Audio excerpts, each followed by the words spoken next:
Frères et sœurs, je vous salue, je vous bénis de la part de notre Seigneur Jésus-Christ, celui qui est mort à la croix pour chacun d'entre nous, afin que nous soyons appelés enfants de Dieu, afin que nous soyons appelés Église de Dieu. C'est de sa part que je vous bénis tous, vous tous qui me suivez ici en France, vous qui me suivez en Europe, en Afrique, aux États-Unis, au Canada, un peu partout sur la terre.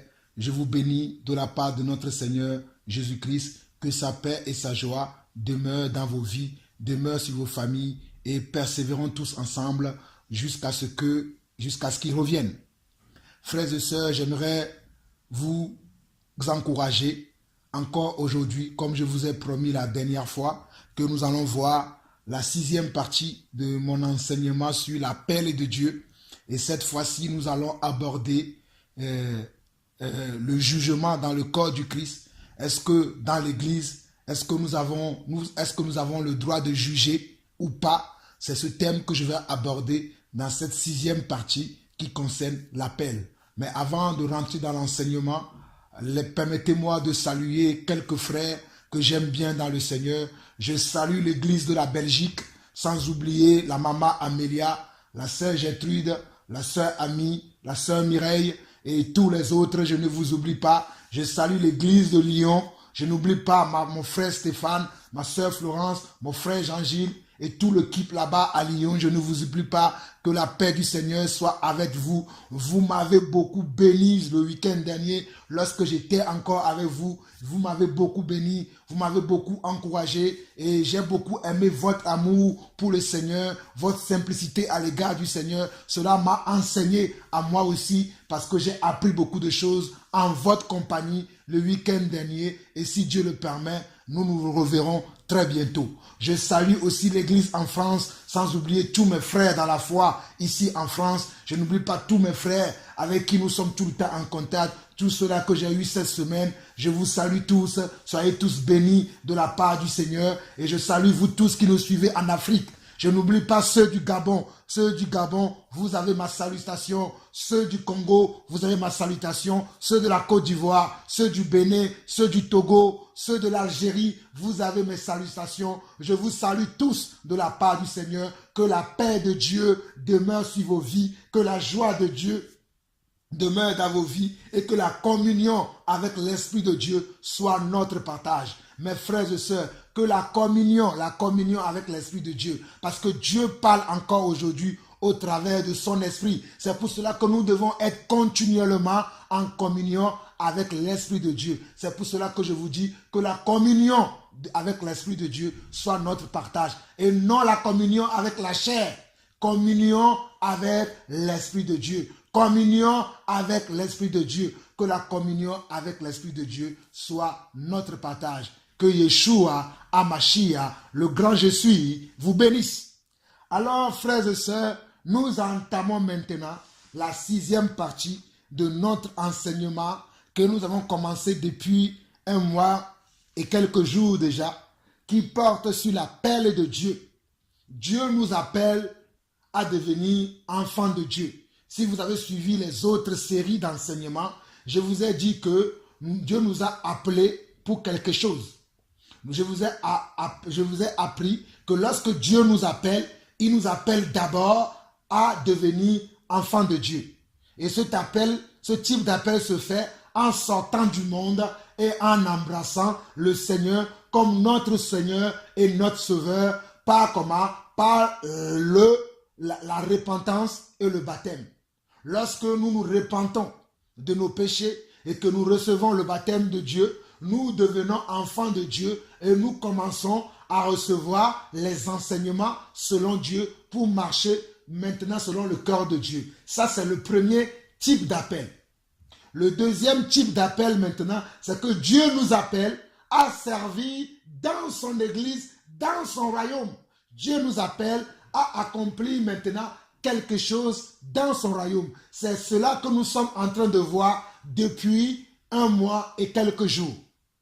Dieu nous appelle à sortir du monde, à rentrer dans son église et Dieu nous appelle à le servir avec le don et les talents que lui-même il nous a donnés. Avec la grâce que lui-même, il nous a donné. Dieu nous appelle à le servir avec cette grâce. Dieu nous appelle à mettre cette grâce-là, ce don-là, ce talent-là à l'utilité de l'Église. Que l'Église puisse en bénéficier, que l'Église puisse en profiter, que l'Église puisse l'utiliser. C'est pour ça que Dieu nous a donné ce don et ce talent.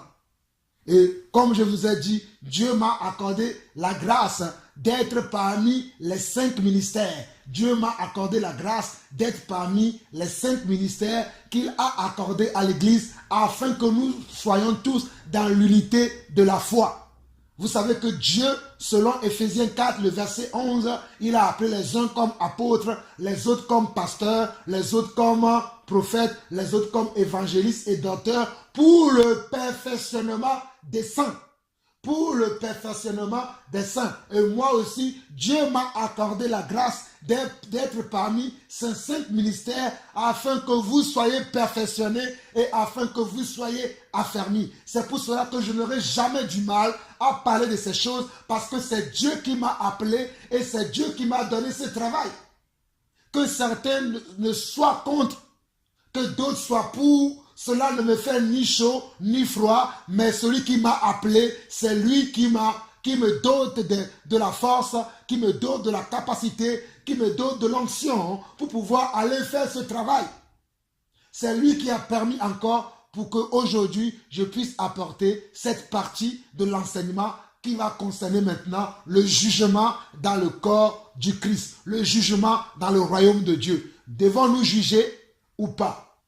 Devons-nous traiter les affaires qui arrivent à nos oreilles ou pas? Devons-nous régler les différends entre des frères ou pas? C'est cela que nous allons élucider ensemble. Et pour commencer, allons dans Exode chapitre 18. Exode chapitre 18. Exode chapitre 18.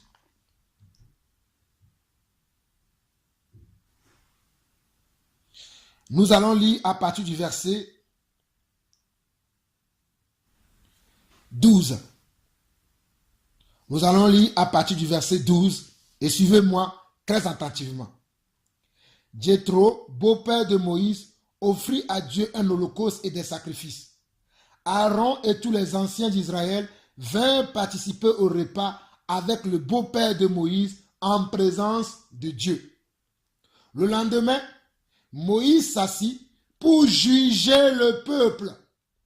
Le lendemain, Moïse s'assit pour juger le peuple. Regardez ici au verset Au verset 13 de Exode 18, on nous dit que Moïse s'était assis pour faire quoi? Pour juger le peuple de Dieu. Moïse s'était assis pour juger le peuple de Dieu. Pour vous qui ne lisez pas la Bible, et lorsque nous jugeons les affaires qui arrivent à nos oreilles, les affaires qui arrivent dans l'église, les différends qui sont dans l'église, et vous nous demandez si nous prenons la place de Dieu, j'aimerais vous montrer que ce que nous faisons, nous ne sommes pas les premiers et nous ne serons pas les derniers. Nous ne sommes pas les premiers et nous ne serons pas les derniers. Continuons. Verset 13 de Exode 18. Le lendemain, Moïse s'assit pour juger le peuple et le peuple se tint devant lui depuis le matin jusqu'au soir. Le beau-père de Moïse vit que tout ce qu'il faisait pour le peuple et il dit, que fais-tu là avec ce peuple? Pourquoi sièges-tu seul? Et tout le peuple se tient-il devant toi depuis le matin jusqu'au soir?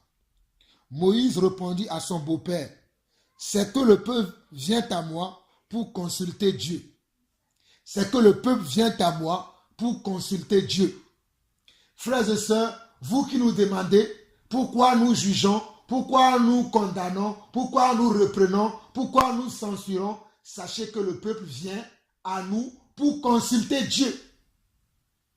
Il y a des gens qui viennent à nous pour consulter Dieu et nous avons à régler les différends qui existent dans le corps du Christ. J'avance.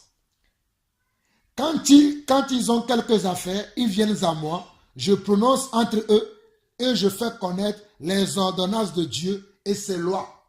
Sachez que lorsque les gens viennent nous voir, nous ne donnons pas nos opinions, nous ne donnons pas nos pensées, mais nous apprenons au peuple les ordonnances, les lois, les commandements de Dieu, les volontés de Dieu. C'est ce que nous enseignons au peuple de Dieu. Nous ne donnons pas nos opinions personnelles, nos envies, nos plaisirs, mais nous donnons comment? Nous donnons la parole de Dieu. Nous donnons la volonté de Dieu. Nous donnons les commandements de Dieu à son peuple. Verset 17. Le beau-père de Moïse lui dit, ce que tu fais n'est pas bien. Tu t'épuiseras toi-même et tu épuiseras ce peuple qui est avec toi. Car la chose est au-dessus de tes forces. Tu ne pourras pas y suffire seul.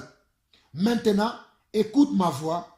Je vais te donner un conseil et que Dieu soit avec toi. Sois interprète du peuple auprès de Dieu et porte les affaires devant Dieu. Enseigne-leur les ordonnances et les lois et fais-leur connaître le chemin qu'ils doivent suivre et ce qu'ils doivent faire. J'espère que vous qui nous traitez de Dieu entre guillemets, vous comprenez que notre rôle en tant que ministre de Dieu, c'est d'enseigner les ordonnances et les lois de l'Éternel. Moi, mon rôle en tant que ministre de Dieu, en tant qu'apôtre dans le corps du Christ, mon rôle est d'enseigner. Mon rôle est d'enseigner les ordonnances et les lois que le Seigneur nous a fait connaître. Mon rôle, c'est ça. Et c'est ce que je fais. Et c'est ce que je ferai toujours. Que cela vous paraît bon, juste ou pas, je continuerai. Car c'est le Seigneur qui m'a appelé à cette tâche, à cette mission. J'avance. Verset 21, il dit, choisis parmi tout le peuple des hommes capables, craignant Dieu, des hommes intègres, ennemis de la cupidité, établis-le sur eux comme chef de 1000, chef de 100, chef de 50 et chef de 10. Regardez ce que le beau-père de Moïse enseigne à Moïse, qui est un ancien, qui est un prophète, quelqu'un qui conduit le peuple de Dieu. Il dit, choisis parmi tout le peuple des hommes capables. Des hommes capables veut dire des hommes qui sont eux-mêmes sages. Des hommes qui sont capables de reconnaître entre le mal et le bien. Des hommes qui sont capables de faire une distinction entre ce qui est mal et ce qui est bien. Des hommes qui sont capables de distinguer entre ce qui est juste et injuste. C'est ça ce que cela veut dire, choisis parmi le peuple des hommes capables. Maintenant, voici les autres qualités. Il dit, craignant Dieu. Craignant Dieu. Même si cet homme-là sait faire la différence entre ce qui est juste et ce qui est injuste, ce qui est bien et ce qui est mal, il doit aussi être comment? Quelqu'un qui a la crainte de Dieu. Il doit avoir aussi la crainte de Dieu. Et il dit quoi? Qu'il soit aussi intègre. Ennemi de la cupidité veut dire ennemi comment? Ennemi de l'argent. Ennemi comment? Ennemi de l'argent. Ennemi de la corruption. Qu'on n'arrive pas à le corrompre. C'est pour cela que toi, mon frère qui m'écoute, toi, ma soeur qui m'écoute, sache que tu n'arriveras jamais, je vous le dis, jamais vous ne me corromprez. Ça, c'est quelque chose que c'est tellement clair dans mon cœur. Personne ne pourra corrompre Jean-Paul Lawson. Parce que Jean-Paul Lawson prend à cœur comment l'appel qu'il a reçu de Dieu. Oh, si vous pouvez s'y avoir, vous ne pourrez jamais, jamais, au grand jamais, me corrompre. Parce que je sais qui m'a appelé. Et je sais quel est le prix que je paye pour mon appel. Et je ne me laisserai asservir par quoi que ce soit. Peu importe les dons que vous pouvez nous faire, peu importe comment les bénédictions que vous pouvez être pour ma vie, sachez que vous ne me corromprez jamais. Je vous le répète encore, vous ne me corromprez jamais. Je ferme cette petite parenthèse. On y va. Établis-les sur eux comme chef de 1000, chef de 100, chef de 50 et chef de 10.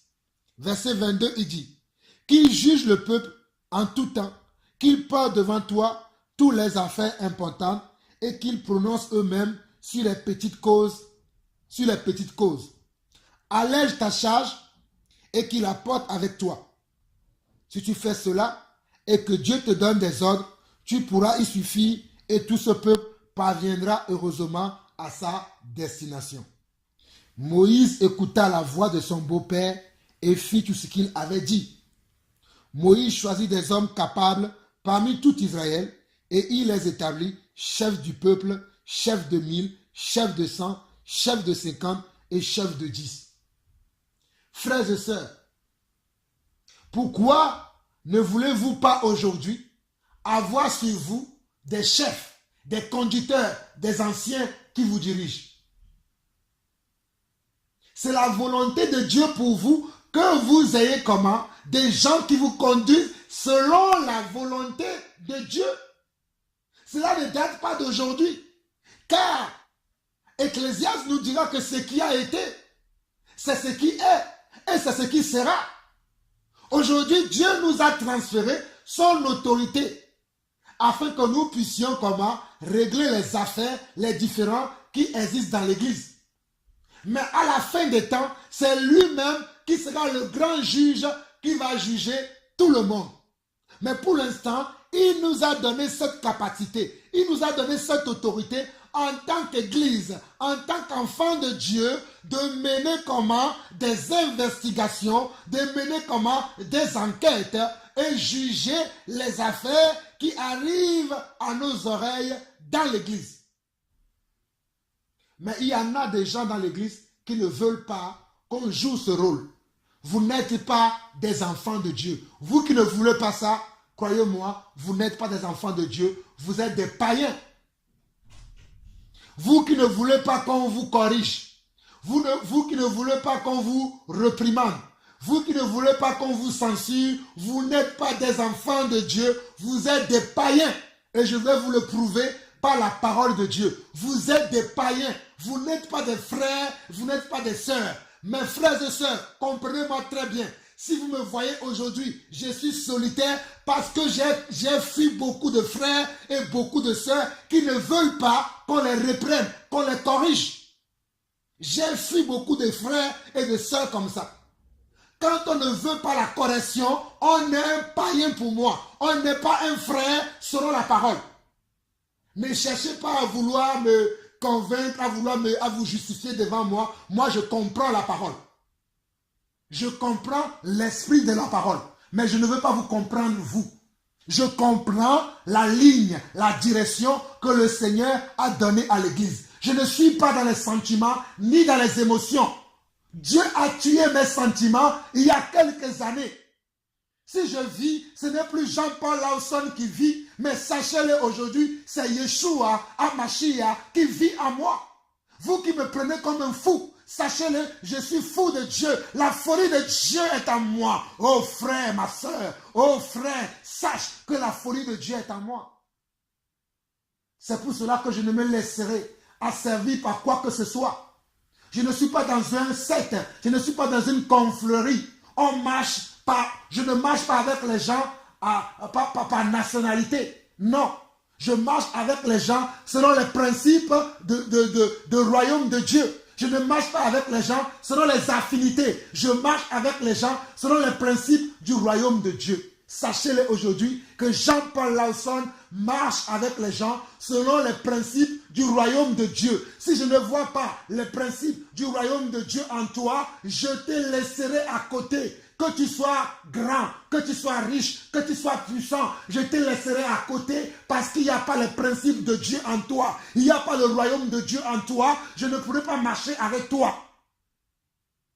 Sachez-le maintenant. Vous qui commencez à tenir des propos méchants nous concernant, sachez-le que peu importe vos propos méchants, je resterai toujours l'homme que je suis, l'homme qui aime faire les choses selon Dieu, l'homme qui aime marcher selon Dieu. Je le resterai jusqu'à la fin de mes jours. Vous n'arriverez pas à me changer. Vous n'arriverez pas. C'est pour cela que je me permets de vous dire, vous qui ne voulez pas qu'on vous corrige, vous qui ne voulez pas qu'on vous règle, vous qui ne voulez pas qu'on vous dise les choses telles qu'elles sont, vous êtes des païens. Vous n'êtes pas un frère à Jean-Paul Lawson. Vous n'êtes pas une sœur à Jean-Paul Lawson. Je ne vous considère pas comme des frères. C'est pour cela que je vous laisse à vous-même. Suivons le Seigneur. Il est temps que nous marchions selon le Seigneur. Il est temps. On en a assez de voir dans l'église de la pagaille. On en a assez de voir dans l'église des murmures, des problèmes par-ci, des problèmes par-là, avec les mêmes personnes tout le temps. On les reproche les choses. Ils ne veulent pas changer. Certains même sont des prédicateurs. Certains même sont des enseignants. C'est cela que j'appelle des pasteurs bricoleurs. Frères et sœurs, je vous encourage. Fuyez de tels hommes-là. De tels hommes-là ne servent pas Dieu, ils servent leur ventre. Allez suivre les enseignements précédents. De tels hommes ne servent pas Dieu, ils ne servent pas Yeshua, Hamashiach, ils servent leur ventre. Fuyez de tels hommes. Nous continuons. Le verset 26. Ils jugeaient le peuple en tout temps. Ils portaient devant Moïse les affaires difficiles et ils prononçaient eux-mêmes sur toutes les petites causes. Regardez le verset 26. Ils jugeaient le peuple en tout temps. Ils jugeaient le peuple en tout temps. Ils faisaient quoi? Ils jugeaient le peuple.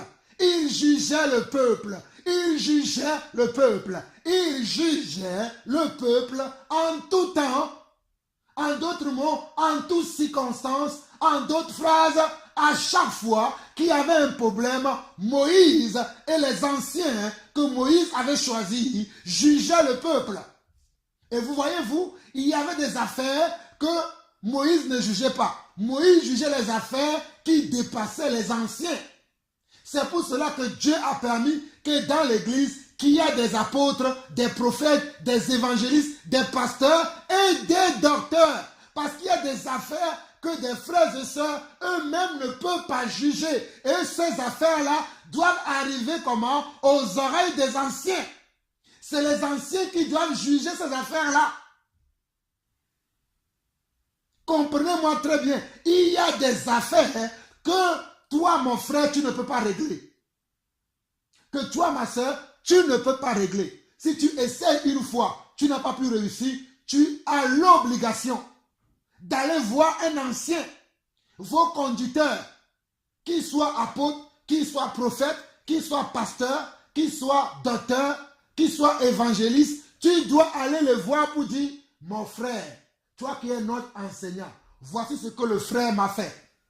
Et le frère va vous appeler tous les deux, il va vous écouter tous les deux, et il va rendre comment? Justice à celui qu'on doit rendre justice. C'est ça la vérité et c'est l'évangile que je prêche. Je l'ai prêché il y a quelques années, je le prêche aujourd'hui et je le prêcherai toujours. Christ est en moi l'espérance de la gloire et l'espérance de la victoire. Je n'ai pas reçu un autre esprit, j'ai reçu l'esprit de mes pères. Vous qui avez reçu l'esprit de vos familles, l'esprit de vos ancêtres, moi je n'ai pas reçu l'esprit de mes ancêtres. J'ai reçu l'esprit de Christ et c'est l'esprit de Christ qui me conduit selon sa parole. Vous qui vous réunissez en ancêtres, pas affinité, les Français avec les Français, les Congolais avec les Congolais, les Ivoiriens avec les Ivoiriens, ça ce n'est pas l'église de Dieu. Dans l'église de Dieu, il y a des Français, il y a des Congolais, il y a des Ivoiriens, il y a des Allemands, il y a des Canadiens, il y a toute nationalité. Mais aujourd'hui, on se rassemble dans l'église par clan. Tout ce qui est clanique, tout ce qui est clanique est un secte. Ce n'est pas l'église de Dieu. Dans l'église de Dieu, on se comporte comme un enfant de Dieu. Je le dis à notre honte. Aujourd'hui, l'église est devenue comme un marché. On fait n'importe quoi au nom de Dieu. Non, vous ne ferez pas ça avec Jean-Paul Lawson. Vous-même, vous me connaissez. Vous le dites vous-même que Jean-Paul est vraiment sévère. Oui, je le suis. Je l'accepte parce que c'est mon appel. Je suis ce que je suis par la grâce de Dieu, a dit l'apôtre Paul. que vous le voulez ou pas, c'est ma grâce. Ce n'est pas votre grâce, c'est ma grâce à moi. Et je l'accepte, je l'assume. Je ne vous ferai pas cadeau. Lorsque vous marcherez dans la chair, je vous le dirai, je vous réprimanderai, je vous corrigerai. Et si vous ne voulez pas, je vous mettrai à l'écart. C'est la volonté de Dieu pour vous. C'est ça l'Église. Nous continuons. Lévitique chapitre 19. Lévitique chapitre 19. Lévitique chapitre 19, à partir du verset 15, regardez. Tu ne commettras point d'iniquité dans tes jugements. Tu n'auras point égard à la personne du pauvre et tu ne favoriseras point la personne du grand, mais tu jugeras ton prochain selon la justice. Vous comprenez les propos que j'avais tout à l'heure? Parce que je connais ces passages-là. Parce que j'ai fait de ma vie, j'ai fait de l'histoire de ma vie, ces passages que je viens de vous lire là. Si tu es pauvre, ce n'est pas cela qui fera que je vais dire que comme tu es pauvre, même si tu fais mal, je ne te dirai pas. Je te le dirai que tu as fait mal. Si tu es riche, je ne vais pas dire parce que tu es riche, c'est toi qui pourvois beaucoup de nos besoins que je ne te dirai pas. Je te dirai que tu as fait mal aussi, toi le riche, au milieu de l'église. Et cela doit être aussi votre cas. Surtout vous qui enseignez la parole de Dieu. Cela doit être aussi votre cas. Surtout vous qui vous dites que vous êtes des disciples. Cela doit être aussi votre cas. Je vous lis encore le passage. Tu ne commettras point d'iniquité dans tes jugements. Si nous ne pouvons pas juger, comment on nous dira que tu ne commettras point d'iniquité dans tes jugements? C'est parce que nous avons la capacité de juger. C'est pour ça que on nous dira, le Seigneur nous donnera cet avertissement. Tu n'auras pas comment? Tu ne commettras point d'iniquité dans tes jugements. Tu n'auras point égard à la personne du pauvre et tu ne favoriseras point la personne du grand, mais tu jugeras ton prochain selon la justice. Tu ne répandras point de calomnie parmi ton peuple.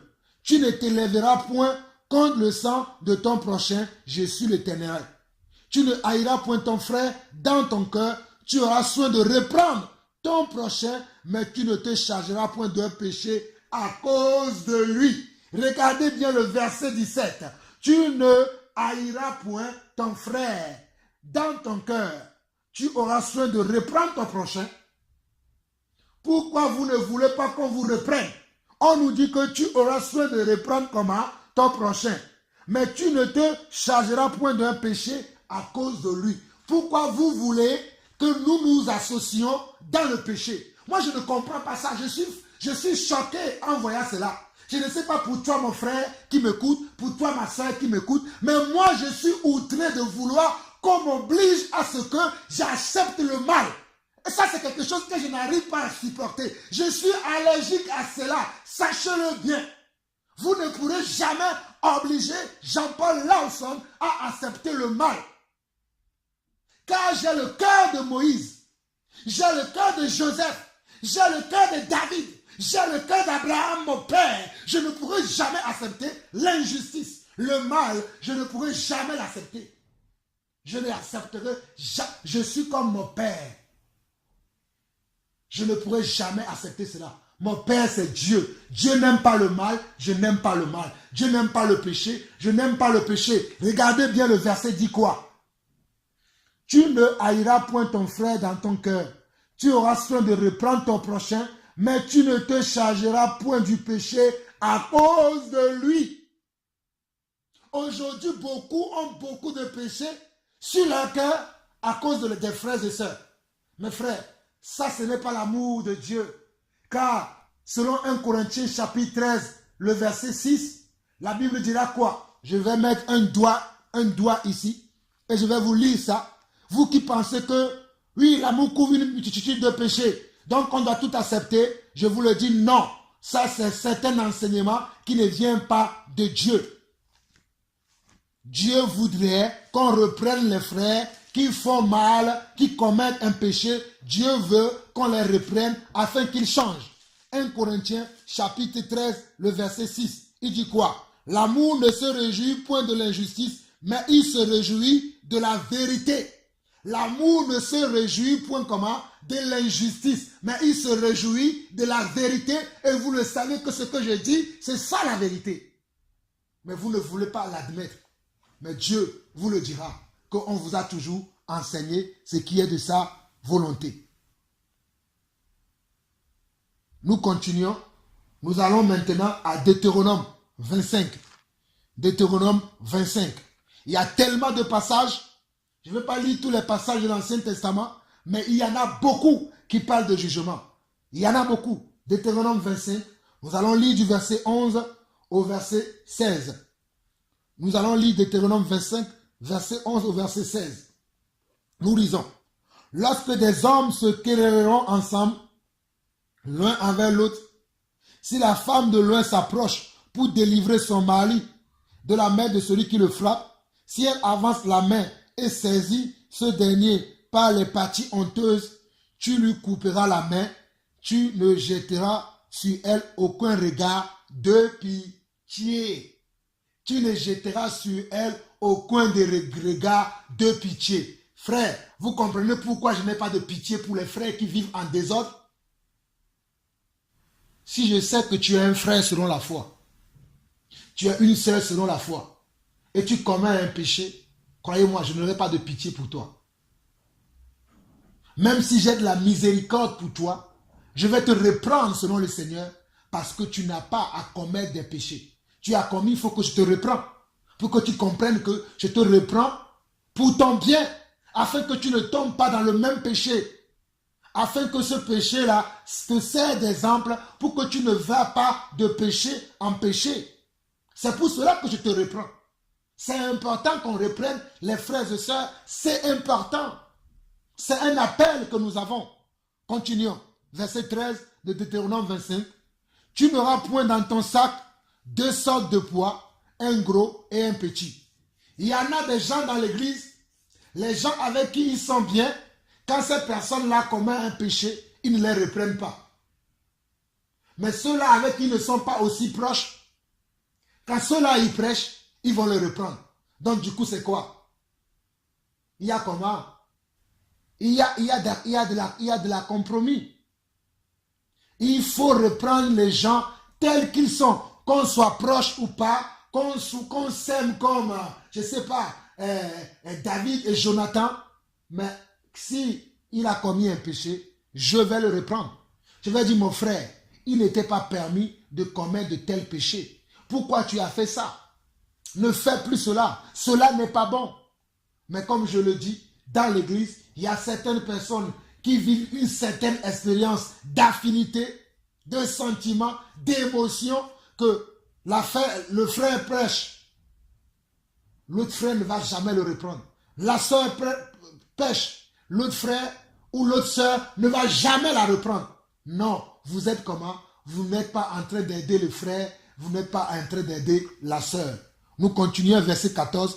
Tu n'auras point dans ta maison deux sortes de femmes, un grand et un petit.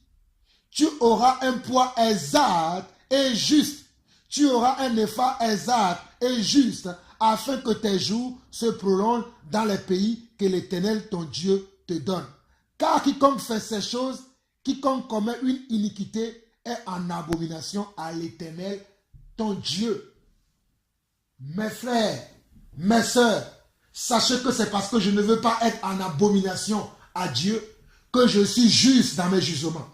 Peu importe les rapports que j'ai avec toi, peu importe nos rapports mutuels, tu commets un péché, mon frère, je ne te raterai pas.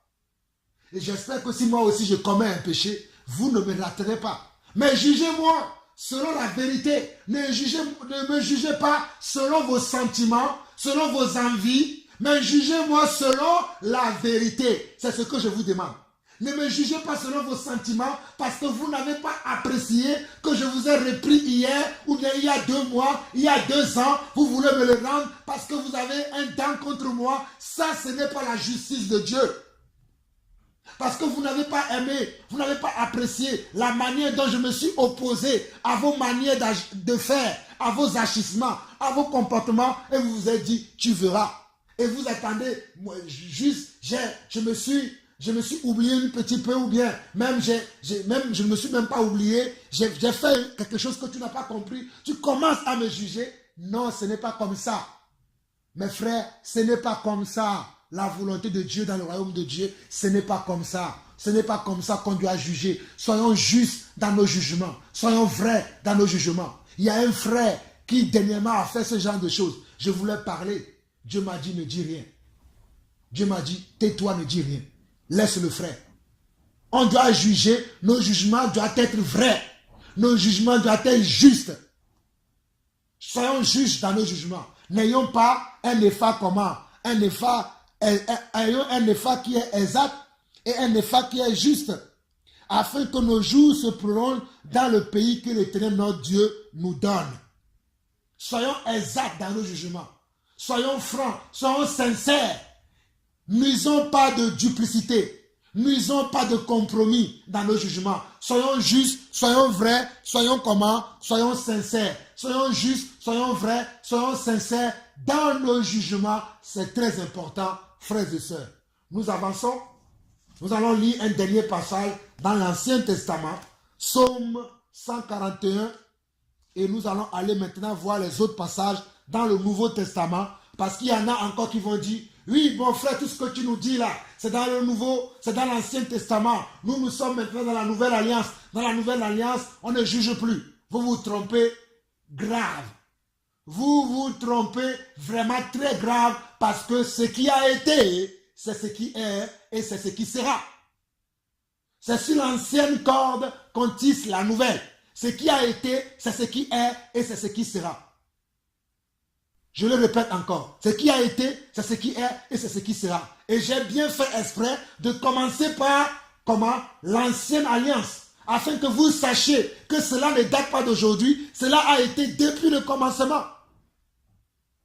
De juger les affaires entre les frères, de traiter les choses entre les frères, cela a été depuis le commencement et cela sera pareil jusqu'à l'avènement de notre Seigneur Jésus-Christ. Regardez le psaume 141, le verset 5.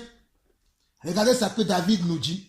David nous dit que le juste me frappe, c'est une faveur. Waouh! Combien j'aimerais qu'un frère me frappe. Combien j'aimerais qu'un frère me corrige. Parce que le juste me frappe, c'est une faveur pour moi. C'est une grâce pour moi. Que le juste me frappe, c'est une faveur. Qu'il me châtie, c'est de l'huile sur ma tête. Oh, mon frère, sois comme David. David qui dit que le juste me frappe comment? C'est une faveur. Vous qui ne voulez pas aujourd'hui qu'on vous corrige, qu'on vous reprend, qu'on vous censure, qu'on vous juge. Mais David dit que le juste me frappe, c'est une faveur. Qu'il me châtie, c'est de l'huile sur ma tête. Ma tête ne se détournera pas. C'est pour ça que David est content quand on le réprimande, quand on le corrige, quand on le censure. Mais toi, mon frère, toi, ma soeur, tu ne veux pas qu'on te corrige, tu ne veux pas qu'on te censure. Tu ne veux pas qu'on te corrige, tu ne veux pas qu'on te censure. Mais David, lui, il aimait ça. Donc tu vois que quand je dis que tu es païen, je n'exagère pas. Tu n'es pas un enfant de Dieu, parce qu'un enfant véritable de Dieu aime les réprimandes. Il aime comment? Les châtiments. Un enfant de Dieu, allez lire Hébreux chapitre 1, 2. Un enfant de Dieu aime les châtiments. Celui qui n'aime pas les châtiments, les réprimandes, les corrections, ce n'est pas un enfant de Dieu. Allez lire Proverbes, le chapitre 1, 2, 3, 4, 5. Vous allez comprendre que l'instruction vient de la part de Dieu. L'instruction vient de Dieu et Dieu parfois doit nous corriger. Par l'intermédiaire d'un frère, par l'intermédiaire d'une sœur, Dieu peut nous corriger et Dieu peut nous corriger correctement. Mais aujourd'hui, corrige un frère, reprend un frère, censure un frère, on va dire que tu prends maintenant la place de Dieu. Oui, moi je l'assume. Vous qui me traitez de fou, continuez à me traiter de fou. Moi je l'assume. Je juge parce que Dieu m'en a donné la capacité de juger. Je l'assume. Je jugerai toujours. Tant que Dieu me renouvelle le souffle de vie, croyez-moi, je jugerai toujours. Parce que Dieu m'en a donné la capacité. Regardons 1 Corinthiens, nous rentrons maintenant dans le Nouveau Testament. 1 Corinthiens chapitre 5. 1 Corinthiens chapitre 5. 1 Corinthiens chapitre 5. 1 Corinthiens chapitre 5. 1 Corinthiens chapitre 5.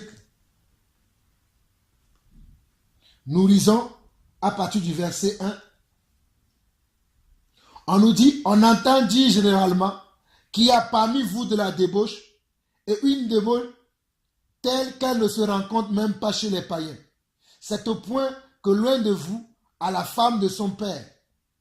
Et vous êtes enflés d'orgueil et vous n'avez pas été plutôt dans l'affliction afin que celui qui a commis cet acte soit ôté du milieu de vous. Je ne comprends pas, mes frères et sœurs. Moi, je ne sais pas dans quelle église vous appartenez, ou quelle Bible vous lisez, ou quel esprit vous avez reçu. Mais moi, j'ai reçu l'esprit de Christ.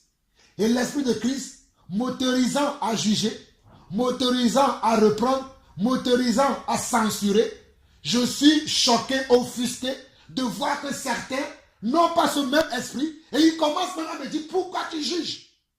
Quel esprit avez-vous reçu? Avez-vous l'esprit de Christ en vous? Non, vous n'avez pas l'esprit de Christ. Vous êtes des païens, je vous le dis. Vous êtes des païens. Regardez ce que l'apôtre dit ici, verset 2. Quelqu'un a pris même la femme de son père. C'est comme si moi, Jean-Paul Lausson, je vais sortir avec ma mère. C'est ça, prends la femme de son père. Et quoi? Et l'apôtre dit, et vous êtes, verset 2, et vous êtes enflés d'orgueil, et vous n'avez pas été plutôt dans l'affliction, afin que celui qui a commis de ce acte soit ôté du milieu de vous. Regardez bien le verset 3 de Paul, qui n'était même pas là. Au lieu où cette action se produisait, mais regardez ce que Paul dit. Paul dit quoi? Pour moi, absent de corps, mais présent d'esprit, absent de corps, absent dans la chair, mais présent par l'esprit, j'ai déjà jugé cet homme. J'ai déjà jugé cet homme. J'ai déjà jugé cet homme comme si j'étais présent, celui qui a commis un tel acte. Je l'ai déjà jugé. Au nom du Seigneur Jésus, vous et mon esprit étant assemblés avec la puissance de notre Seigneur Jésus, qu'un tel homme soit livré à qui? Soit livré à Satan pour la destruction de la chair, afin que l'esprit soit sauvé au jour du Seigneur Jésus. Qu'un tel homme comment? Soit livré à Satan pour la destruction de la chair. Quelqu'un qui commet quelque chose comme ça, il faut qu'on le dise. Mes frères, comprenez la pensée de Paul ici. Il y a beaucoup qui ne comprennent pas ce passage. Mais je bénis le Seigneur parce que Dieu m'a fait la grâce de comprendre comment ce passage. Quand Paul dit qu'un tel homme soit livré à Satan pour la destruction de la chair, Paul dit que exposer la vie du frère, exposer sa vie afin que le frère puisse prendre comment? Puisse avoir honte de sa vie. Lorsqu'il aura honte de sa vie, sa chair sera comment? Sa chair sera détruite. L'opulence qu'il a dans sa chair, la pulsion qui le pousse à faire de telles choses, il aura honte. Il aura certainement honte et il fera quoi? Et il va détruire sa chair.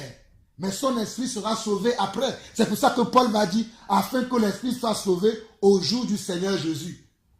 Et encore si la personne veut. Certains, ils ne veulent pas. Ils n'ont pas honte. Vous dites toutes ces choses, mais ils n'ont jamais honte. Ils continuent à faire de mal en mal. Ils vont de mal en pire. Ces gens-là, et la chair seront détruites, et l'esprit sera aussi détruite. Ce n'est pas moi qui le dis, mais c'est la parole de Dieu qui le dit. Ce n'est pas Jean-Paul qui détruit la chair et l'esprit des gens, mais c'est le Seigneur qui détruit. Regardez, c'est ce que Paul veut dire. Quand vous exposez la vie du frère, quand vous exposez la vie de la sœur va prendre honte et sa chair sera détruite. La pulsion qu'il a dans la chair, qui le pousse à commettre ce acte, à commettre ce péché, il va avoir honte et il aura mal dans sa chair et il va se changer. Nous avançons le verset 6. C'est bien à tort que vous vous glorifiez. Ne savez-vous pas qu'un peu de levain fait lever toute la pâte? Regardez ce que Paul dit. Paul dit, ne savez-vous pas qu'un peu de levain fait lever toute la pâte? Un peu de levain. Une personne mal intentionnée dans l'église peut entraîner toute l'église à la dérive. Je vous le dis, frères et sœurs. Vous qui aimez dire non, laissons, ça ne fait rien, il va changer. Non, une seule mauvaise herbe que vous laissez dans l'église, vous ne vous en chargez pas, elle va engrainer tout le reste. Prenez les fruits.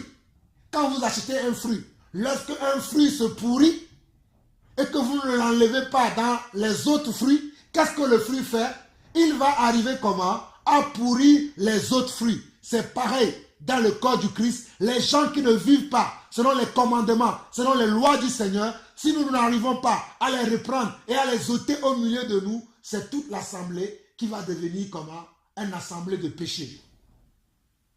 Verset 7. Faites disparaître le vieux levain, afin que vous soyez une pâte nouvelle, puisque vous êtes sans levain, car Christ notre Pâque a été immolé. Célébrons donc la fête, non avec du vieux levain, non avec un levain de malice et de méchanceté, mais avec les pains sans levain de la pureté et de la vérité. Regardez ce que Paul dit. En levain comment? Le levain représente la chair. Le levain, c'est la chair qui nous gonfle, qui fait qu'on a un orgueil. Moi, on ne parle pas comme ceci. Moi, on ne me parle pas comme cela. Moi, je suis comme ceci. Moi, je fais comme je veux. C'est le levain qui est encore à toi. Fais disparaître le vieux levain de la chair. Fais disparaître le vieux levain du monde de toi. Et sois comme comment? Comme l'esprit pour être comment? Pur et marcher en nouveauté de vie. Le levain, je le dis, ça représente la chair qui nous pousse à être orgueilleux, la chair qui nous pousse à être rempli de nous-mêmes, à être imbu de nous-mêmes. Débarrassons-nous de la chair. Frères et sœurs, débarrassons-nous de la chair. Nous continuons le verset 9. Je vous ai écrit dans ma lettre de ne pas avoir de relation avec les débauchés, non pas d'une manière absolue, avec les débauchés de ce monde. Regardez ce que Paul dit.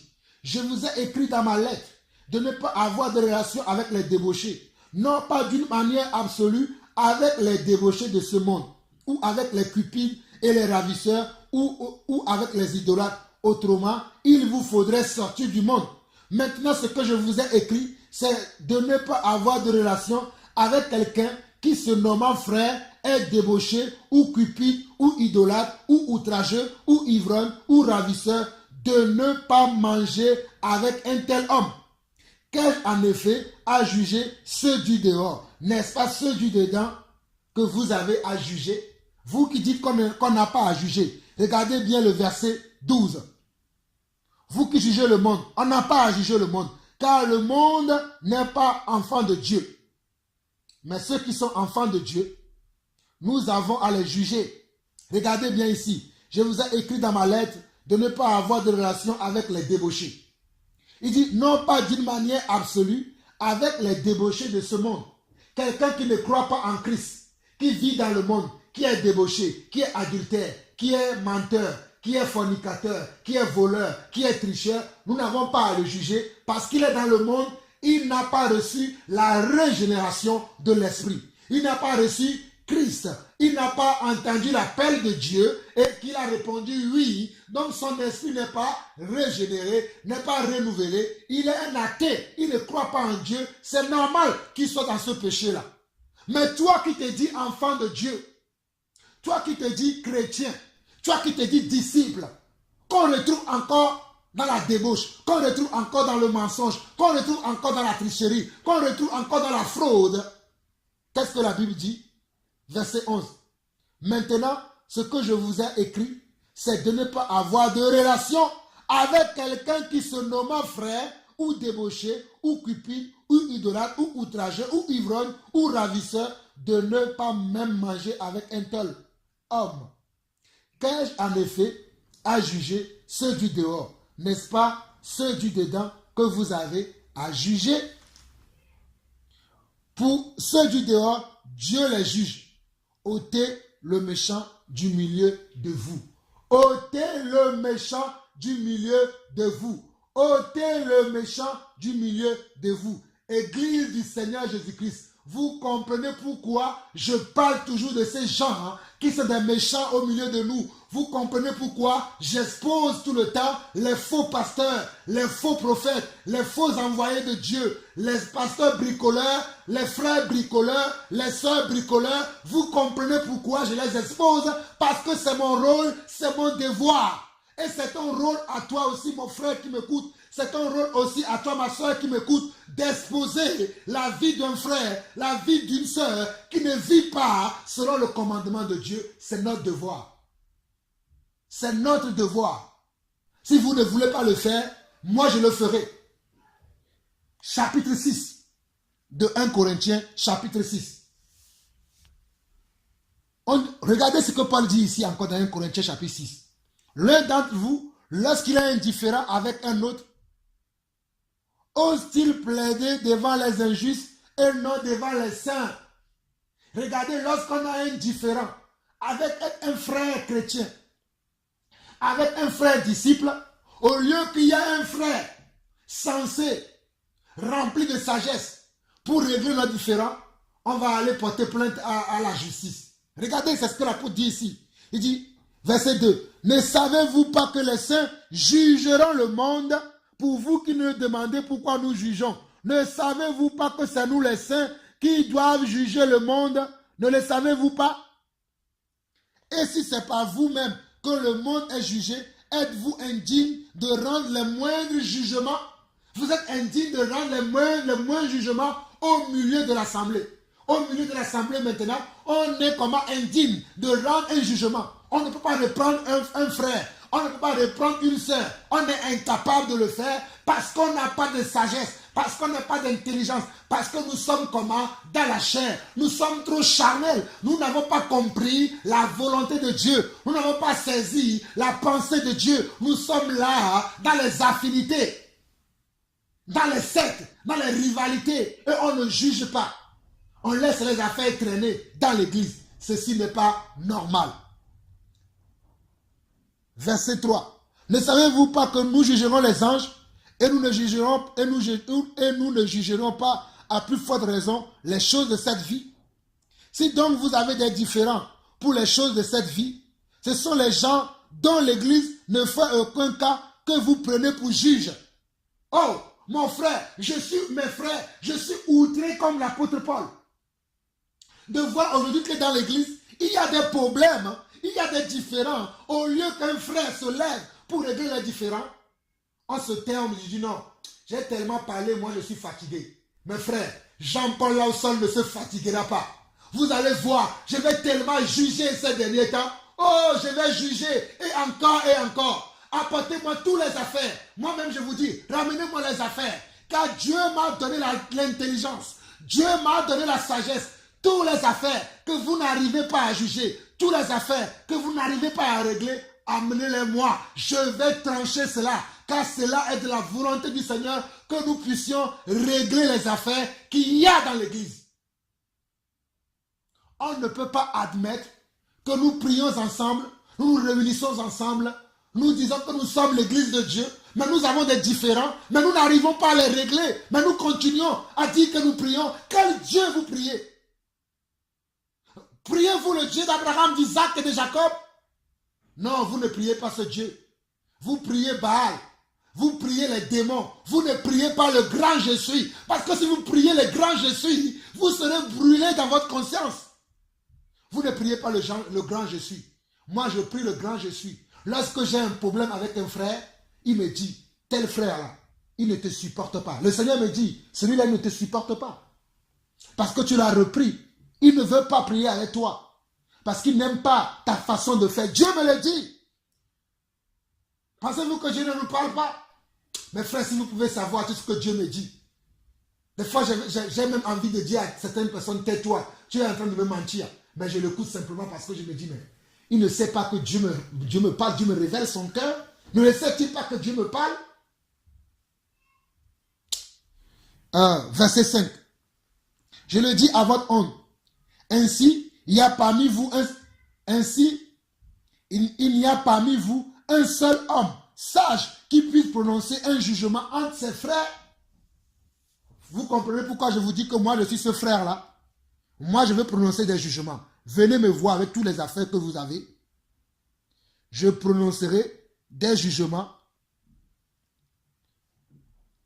Et sachez-le bien, je ne prononcerai pas des jugements selon les affinités, selon les présents que vous m'apportez, selon les cadeaux que vous m'amenez. Je prononcerai un jugement exact. Si vous cherchez un vrai juge, vous l'avez trouvé. Jean-Paul Lawson est ce juge-là. Celui qui veut traiter les vraies affaires qu'il y a dans le corps du Christ, c'est moi. Vous m'avez trouvé. Verset 6. Mais un frère plaide contre un frère, et cela devant les infidèles, devant le monde. On amène nos affaires devant le monde parce que dans l'église, il n'y a aucun homme. Ne serait-ce qu'un seul qui peut se lever. Non, moi je me pose à cela. Oui, mes frères, je me suis levé plusieurs fois dans l'église. Je me suis opposé à plusieurs frères avec qui vous ne me voyez plus marcher avec eux aujourd'hui parce que je me suis opposé à leur façon de faire, à leur façon de vivre, parce qu'ils étaient comment? Ils étaient des frères qui vivaient comment? En compromission avec la parole de Dieu. Moi seul, je me suis levé. Eux tous, ils étaient contre moi. Mais moi, j'ai dit non. De mon vivant, je n'admettrai jamais que de telles choses se passent dans l'église. J'ai dit cela. J'en suis fier aujourd'hui. J'en suis fier de parler de ces choses. Parce que dans l'église, il y a des problèmes de rivalité. Personne ne peut se lever. On est là, on parle derrière les dos des gens. Ah, tu sais, la sœur a fait ça, la sœur a fait ça. Personne n'a le courage d'aller voir la sœur pour dire, ma sœur, tu as fait ça, ce n'est pas juste. Mais on se permet d'appeler un tel. Frère, tu sais ce qu'il a fait encore le frère à un tel? Il a fait ceci, il a fait cela. Tu sais ce qu'elle a fait encore la sœur un tel? Il a fait ceci, il a fait cela. Des commérages. Tout le temps, les commérages dans l'église. Si jamais vous venez chez Jean-Paul Lawson pour faire des commérages, vous me connaissez. Vous-même, vous me connaissez. Si jamais vous hasardez pour venir chez moi, si c'est pour des commérages, comme vous me connaissez, je vous mettrai toujours dehors. Chez moi, il n'y a pas de commérage. Mes oreilles ne sont pas là pour écouter vos poubelles. Non, je n'aime pas les commérages. Un frère t'a blessé, une soeur t'a blessé, va lui dire, frère, ce que tu m'as fait, ce n'est pas juste. Si le frère ne t'a pas compris, prends un autre frère. C'est ce que la Bible dit, non? Non, nous, on ne veut pas. On veut faire à notre façon. On veut faire à notre sauce. Et on s'indigne de voir qu'il y en a des gens qui nous corrigent, qui nous reprennent, qui disent ce n'est pas juste. On s'indigne. De quel esprit êtes-vous animé? Êtes-vous animé de l'esprit de Dieu? Moi, je suis animé de l'esprit de Dieu, comprenez-le. C'est pour ça que je ne mâche pas mes mots. Vous qui me connaissez depuis des années. Je vous dis, les choses comme ça là, moi je ne les supporte pas. Hein. Vos vies charnelles, vos ambitions charnelles, vos rêves charnels, vos vœux charnels là, ne venez pas chez moi avec ces choses là. Moi et ma maison, nous servirons l'Éternel. Je sais quel engagement j'ai pris avec le Seigneur. Je sais quel est l'appel pour lequel Dieu m'a appelé. Je suis très organisé dans mon appel, très franc dans mon appel, très sérieux dans mon appel. Je ne rigole pas avec les choses de Dieu. Sinon, je ne servirai pas Dieu. Dieu me l'a dit. Si tu rigoles, tu vas mourir. C'est pour ça que je suis trop exigeant même envers moi-même. Vous rigolez avec les choses de Dieu. Vous êtes là, vous faites comme vous voulez. Non! Dans l'église de Dieu, on doit marcher selon la parole de Dieu. Regardez le frère, ce que Paul nous dit ici. Verset 6. Mais un frère plaide contre un autre frère et cela devant les infidèles. C'est déjà certes un défaut chez vous que d'avoir des procès les uns avec les autres. Pourquoi ne souffrez-vous pas plutôt quelques injustices? Pourquoi ne vous laissez-vous pas plutôt dépouiller? Mais c'est vous qui commettez l'injustice et qui dépouillez, et c'est envers les frères que vous agissez de la sorte. Vous dépouillez les gens. Vous volez, vous trichez, vous insultez, vous injuriez, vous faites des commérages. Quel esprit vous anime? Ce n'est pas l'esprit d'Abba Père. Ce n'est pas l'esprit de Yeshua, Amashia, qui vous anime. Parce que si l'esprit de Yeshua vous anime, vous ne pouvez pas agir de la sorte. Vous êtes encore des païens. Je le dis à votre honte. Vous êtes des païens. Mais tant que Jean-Paul Lawson vivra, je vous dénoncerai. Oh, je vous dénoncerai le matin, je vous dénoncerai le soir. Tant que je vivrai, l'Église connaîtra la volonté de Dieu. Tant que Dieu me renouvellera le souffle de vie, l'Église connaîtra ce qu'est véritablement la volonté de Dieu. On en a assez de voir de telles choses se passer dans l'Église et personne ne se meut. Moi, j'en ai assez. Je vous le dis, j'en ai assez de telles choses. Allons dans Matthieu, chapitre 18. Nous arrivons presque bientôt à la fin. Allons dans Matthieu, chapitre 18. Matthieu, chapitre 18. Matthieu, chapitre 18. À partir du verset 15. Mon ton va baisser maintenant un peu. J'espère que vous avez compris pourquoi je parlais avec aussi d'autorité. Parce que on en a assez. Frères et sœurs, s'il vous plaît, on en a assez. Surtout vous qui êtes des enseignants dans le corps du Christ, prenez à cœur votre rôle. Prenez à cœur votre appel pour régler les différends qu'il y a dans vos assemblées, pour régler les différends qu'il y a dans vos communautés, régler les différends qu'il y a au milieu de vous. Ne laissez pas les choses pourrir au milieu de vous. Lorsqu'un frère vient vous voir, lorsqu'une sœur vient vous voir, qu'il y a des problèmes avec un tel, prenez la chose au sérieux et réglez les affaires. Ne laissez pas les choses traîner. Car un peu de levain fait lever toute la pâte. J'espère que vous comprenez la pensée de l'Esprit ce jour. Nous arrivons dans Matthieu chapitre 18, nous lisons à partir du verset 15. Il dit, si ton frère a péché, va et reprends-le en toi et lui seul. S'il t'écoute, tu as gagné ton frère. Si ton frère a péché, va et reprends-le en toi et lui seul. Et cette parole, c'est Jésus lui-même qui parle. Jésus dit de comment? De reprendre. Vous qui ne voulez pas qu'on vous reprend aujourd'hui, on vous reprend au nom de juge. Jésus dit qu'on doit reprendre. Et moi, je suis la parole de Jésus. Je ne suis pas votre parole à vous. Je suis la parole de Jésus. Parce que si je vis, ce n'est plus Jean-Paul Lawson qui vit, mais c'est Jésus qui vit en moi. Ok. Si ton frère a péché, va et reprends-le en toi et lui seul. S'il t'écoute, tu as gagné ton frère. Mais s'il ne t'écoute pas, prends avec toi une ou deux personnes afin que toute affaire se règle sur la déclaration de 2 ou de 3 témoins. C'est ce que je suis en train de vous dire. Un frère a péché contre toi. Tu vas d'abord voir le frère, calmement, toi seul. Mon frère, hier tu m'as parlé mal. Ça m'a fait mal. Ne me parle plus comme ça. Le frère commence à taper la poitrine. Non, je ne t'ai pas parlé mal. J'ai le droit de te parler comme ça. Tu dis, ok, j'ai compris. Tu vas appeler un autre frère, une autre soeur. Vous allez encore voir le frère. Frère, regarde ce que tu as fait à la soeur ou bien regarde ce que tu as fait au frère. Ce n'est pas juste d'agir comme ça. Si le frère refuse encore, regardez ce que la Bible dit dans la suite. Verset 17. S'il refuse de les écouter, dis-le à l'église. Et s'il refuse aussi d'écouter l'église, qu'il soit pour toi comme un païen et un publicain.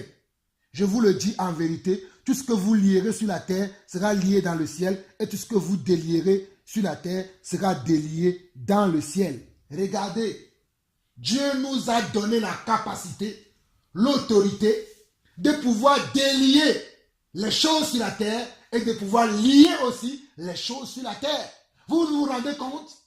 Comme dirait ma soeur Erta, tout le temps qui me dit, lorsqu'elle est choquée par certaines choses, il me dit, mon frère, tu te rends compte? Tu te rends compte? Mais c'est vrai, il y en a des gens aujourd'hui qui ne se rendent pas compte de certaines évidences dans l'église. Il y a des choses qui sont en évidence. On voit des gens vivre dans le péché, accepter le péché. On les reprend, ils ne veulent pas écouter. On va en équipe, comme on vient de le voir dans la parole, les réprimander. Ils ne veulent pas écouter. L'église les réprimande, ils ne veulent pas écouter. Et on garde ces soi-disant là dans l'église, soi-disant qu'on les aime.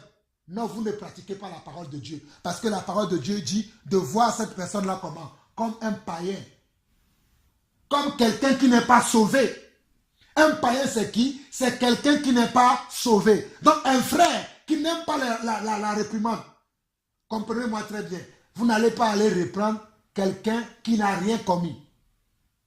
Quelqu'un qui n'a pas commis un péché, on ne va pas le reprendre. Quelqu'un qui n'a pas commis une iniquité, on ne le reprendra pas. Mais quelqu'un qui a réellement commis un péché, qui quelqu'un qui est coupable d'un péché, d'une mauvaise action, d'un mal qu'il aurait fait, a besoin d'être repris et d'être repris sévèrement. C'est la volonté de Dieu dans son église. Aujourd'hui, tu reprends quelqu'un. Tu parles même des faux pasteurs. Il y en a qui se lèvent. Oh, de qui tu te prends? Pourquoi tu parles? Pourquoi tu parles? Pourquoi tu dis ceci? Sachez que si vous n'avez pas reçu l'autorité, moi j'ai reçu l'autorité. Il m'a donné l'autorité de pouvoir juger. Et tant que je vivrai, je jugerai les affaires qui existent au milieu de l'église. Donc, lorsqu'un frère pêche, selon ce que nous venons de voir dans Matthieu 18, versets 15 à 18, nous devons aller le voir seul à seul. Frère, ce que tu m'as fait hier, ça m'a fait mal, tu n'aurais pas dû. Si le frère te dit, ah, excuse-moi, c'est bon, c'est fini. Il est toujours notre frère. On peut avoir de communion avec lui. Mais s'il refuse, j'amène. Maintenant, il a refusé pour la première fois. Mais je prends un autre frère ou une autre soeur, on va le voir, on lui parle. Il accepte. Ah, il est encore notre frère. Mais s'il refuse d'accepter, pendant ce temps, il n'est toujours pas notre frère. Maintenant, on le dit devant toute la communauté. Devant toute la communauté, devant toute l'église, on dit qu'un frère, le frère là, il a fait ça à cette soeur là, et il ne veut pas le reconnaître. Pour cela, aujourd'hui, il n'est plus notre frère. Il est même païen maintenant. C'est ça la volonté de Dieu pour l'église. Mais moi, je n'ai jamais vu ça dans l'église. Même quand je veux faire ça dans l'église, mes frères, j'ai voulu faire ça dans l'église, certains m'ont dit, pour qui tu te prends? Qui t'a élevé au-dessus de nous? Tu te prends pour qui? Moi, je me prends pour le serviteur de Dieu. Sachez-le aujourd'hui. Moi, je me prends pour le serviteur de Dieu. Je traiterai toujours les différents qui sont dans l'église, que vous le voulez ou pas. À moins que je n'ai pas été mis au courant d'une affaire. Mais lorsque une affaire vient jusqu'à mes oreilles, ce n'est pas pour que je le garde pour moi, c'est pour que je puisse traiter, c'est pour que je puisse régler les différends qu'il y a dans l'église. 1 Timothée, chapitre 5. 1 Timothée, chapitre 5. Vous qui ne voulez pas qu'on vous corrige. Regardez ce que 1 Timothée nous dit. 1 Timothée, chapitre 5. 1 Timothée, chapitre 5, verset 19 à 20. On nous dit, ne reçois point d'accusation contre un ancien, si ce n'est sur la déposition de 2 ou de 3 témoins. Mes frères, comprenez ceci. Ceux qui nous conduisent dans le Seigneur, ceux qui sont appelés au ministère, c'est-à-dire apôtres, prophètes, évangélistes, pasteurs et docteurs, ce sont eux que la Bible appelle anciens. Mais en dehors de ces anciens, il y a d'autres anciens qui les aident dans le Seigneur, qu'on appelle communément les diacres ou les diaconesses, qui aident ces anciens à pouvoir accomplir leur rôle, leur tâche d'anciens, d'évêques, de surveillants, de conducteurs de l'Église. Avec ces personnes-là, on ne peut pas les accuser injustement. On doit, si quelqu'un accuse un ancien qui est appelé comme apôtre, prophète, évangéliste, pasteur et docteur, on doit recevoir comment? Au moins 2 accusations ou bien une accusation sur la déposition de 2 témoins au moins. Que quelqu'un ne vient pas te dire que Jean-Paul a dit que Jean-Paul a dit ça. C'est une seule personne qui t'a dit. Tu n'as pas eu de témoin. Tu n'as pas eu une autre accusation de la même sorte. Tu commences à indexer le frère. Ça, ce n'est pas la volonté de Dieu. Parce qu'il y en a, lorsqu'on les réprimande, lorsqu'on les corrige, ils ne sont pas contents et ils vont indexer leur conducteur. Ils vont dire que c'est leur conducteur qui a un problème, alors que le conducteur n'a pas de problème, mais c'est le frère ou la sœur qui a un problème avec la réprimande que le conducteur a fait de lui ou bien dans sa vie. Il n'a pas apprécié que son apôtre, son prophète, son évangéliste, son pasteur ou son docteur le corrige.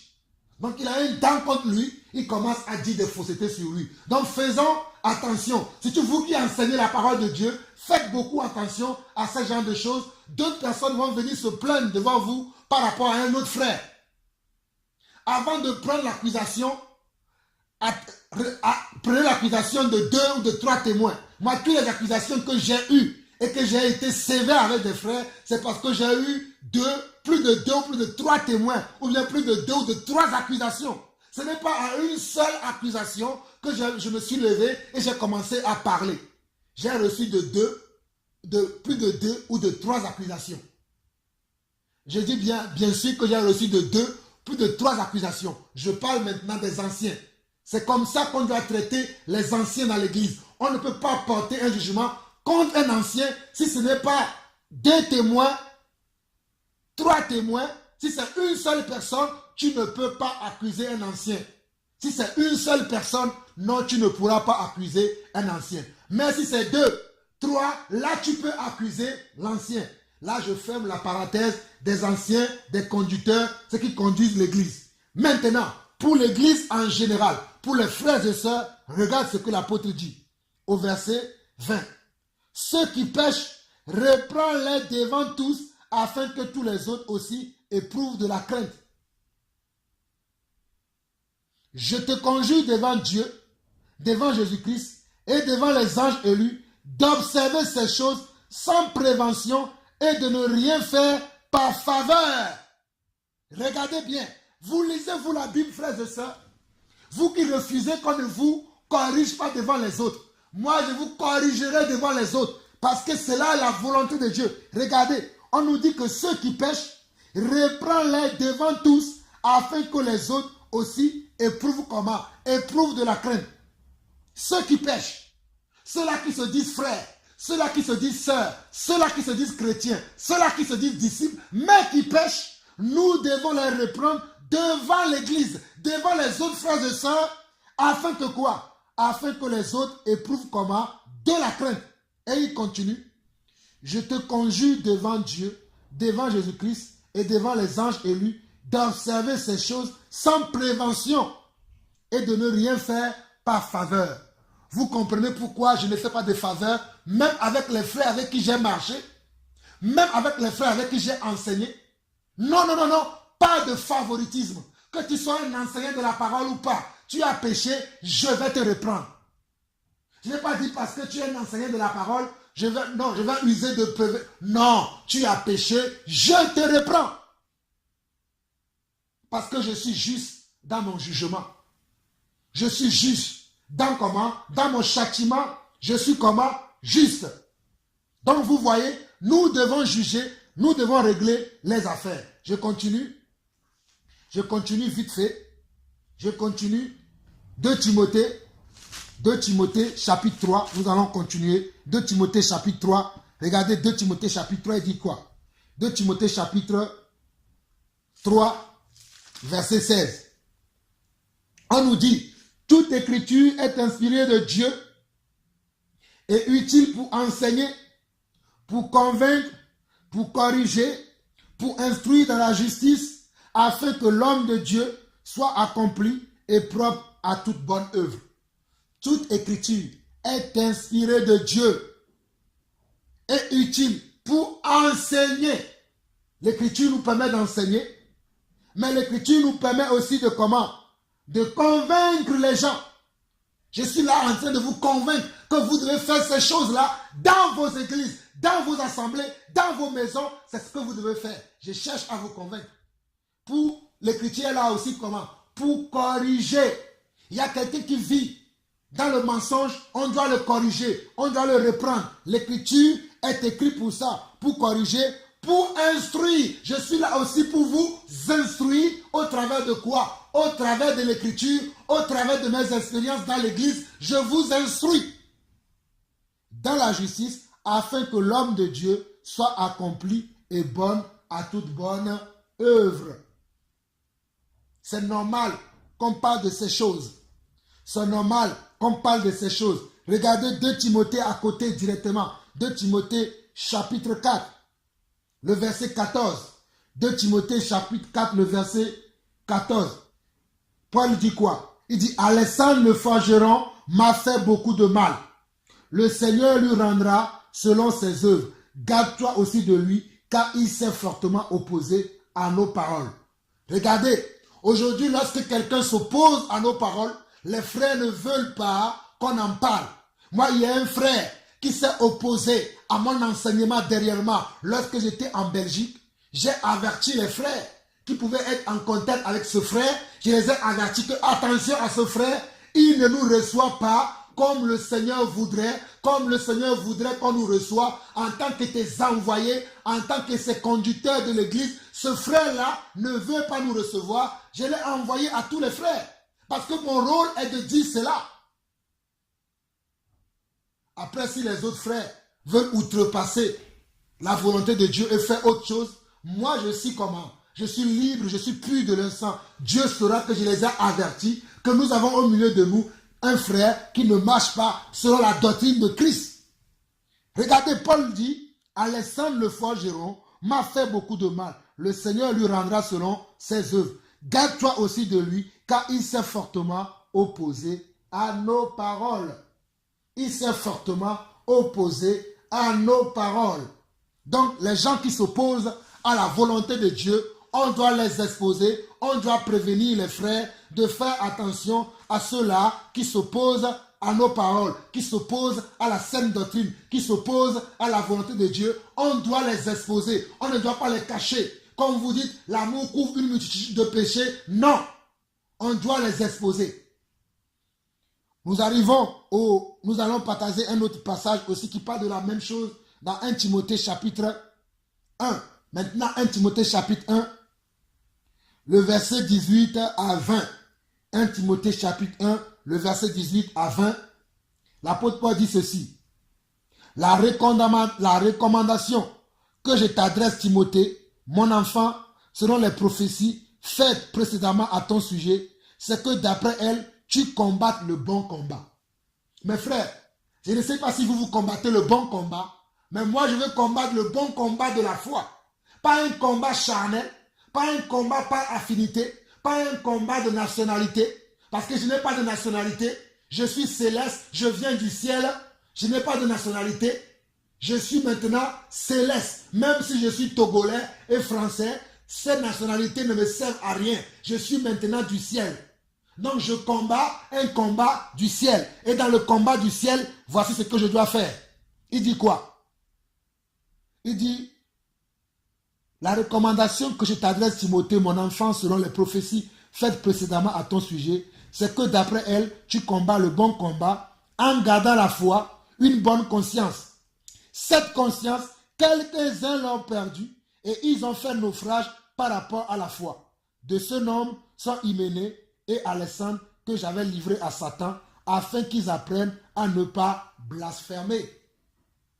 Il y en avait des gens qui sont sortis de la foi, qui ont commencé même à blasphémer. Paul a dit non, l'amour couvre une multitude de péchés. C'est ce que Paul a dit. Paul a dit que je les ai livrés à Satan. Quand Paul dit ça, vous savez ce que Paul veut dire? Paul a exposé leur vie afin qu'ils apprennent à ne pas blasphémer. Je vous ai montré dans 1 Corinthiens chapitre 5 que livrer quelqu'un à Satan, c'est exposer sa vie. C'est l'exposer publiquement afin que cette personne-là puisse avoir comment honte de sa vie. Honte de ce qu'il fait.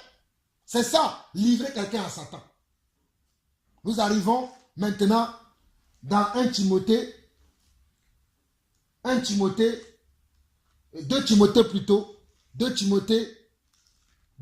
chapitre 2. 2 Timothée chapitre 2, le verset 16 jusqu'au verset 18.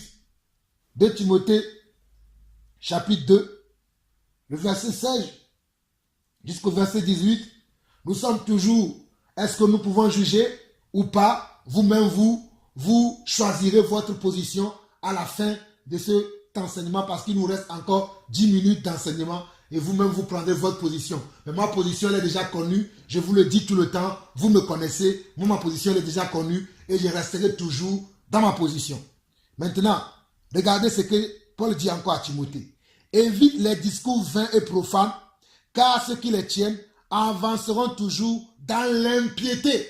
C'est pour ça que j'aime parler comment? Les discours vains.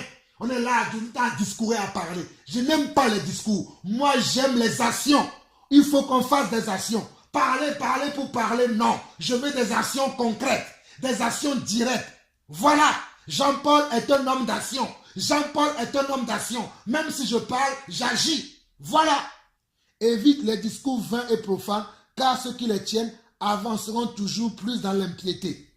Et leur parole rongera comme la gangrène. De ce nom sont Hyménée et Philette.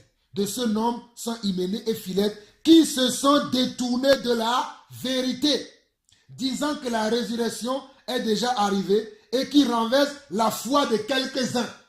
Vous qui n'aimez pas qu'on parle des faux pasteurs, vous qui n'aimez pas qu'on parle des pasteurs bricoleurs, des évangélistes escrocs, des évangélistes bricoleurs, vous qui n'aimez pas qu'on parle d'eux, sachez que c'est par rapport à ces instructions que nous parlons de ces personnes-là. Parce que la volonté de Dieu, c'est que nous exposons leur vie. Nous exposons les choses qu'ils font en secret. Nous qui sommes encore debout, nous devons les exposer. Même si nous-mêmes nous prenons garde de ne pas tomber, nous devons exposer ceux qui sont déjà tombés. Ceux qui sont déjà tombés dans la duplicité, dans la compromission, dans ceux qui ont fait naufrage par rapport à la foi, nous devons les exposer.